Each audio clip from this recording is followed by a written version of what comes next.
The Nightingales, Fact or Fiction, by Wilhelmina Roth.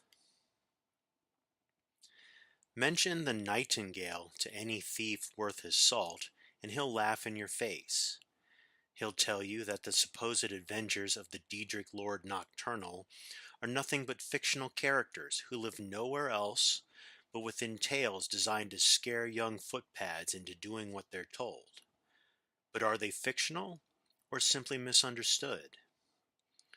While it's true that most scholars would scoff at the notion of a holy sect appearing within the normally unethical and unorganized rabble that is the Thieves' Guild, evidence suggests that such a group existed at one time within the borders of Skyrim.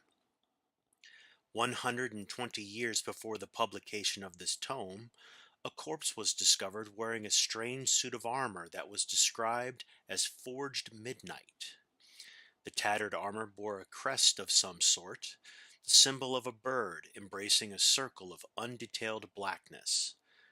The remains and the armor was taken to the College of Winterhold for study, but mysteriously vanished only a day after it arrived. The crest from this armor was circulated around Skyrim for years, but identification proved almost impossible. Then, the most unlikely of sources, a prisoner incarcerated within the mines of Markarth, claimed that it was the mark of a group of thieves who called themselves the Nightingales.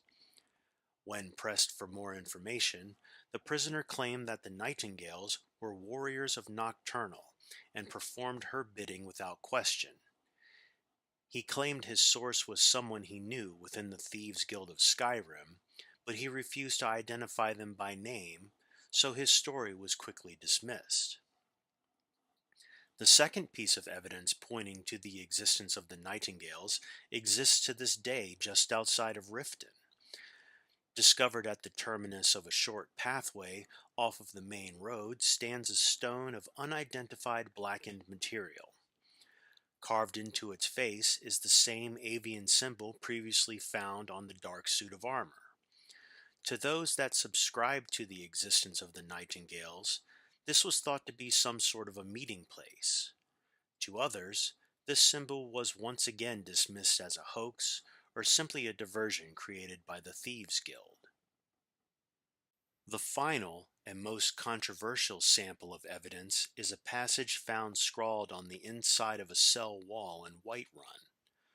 The cell had previously been occupied by a Dunmer named Lorthus, was incarcerated for murder, and was set for execution. After the deed was performed and Lorthus's cell was examined, the following was found etched into one of the stone blocks. "Take my hand, Lady Nocturnal, for it's my will to serve you. As a nightingale, I'm born anew. Let my past echo our triumph." This is the first and only time that a solid connection between Nocturnal and the Nightingale has been made. The unusual nature of the passage, the religious connotations towards Nocturnal made by a career criminal, kept discussions lively for years regarding the possibility of this group actually existing. Sadly, since not a single piece of evidence beyond this has surfaced to date, this exciting discovery faded into obscurity, and the debate subsided. With these scant samples of evidence, conclusions are difficult to formulate. All we're left with are more questions than answers. Can religion and thievery coexist? Does the Diedrich Lord Nocturnal have active agents roaming Skyrim, with a no doubt nefarious purpose? Does the Thieves' Guild have extensive knowledge of the Nightingales, but remain sworn to secrecy? Perhaps one day the answers to these questions will be revealed, but at present it falls to you, the reader, to decide whether the Nightingales are fact or merely fiction.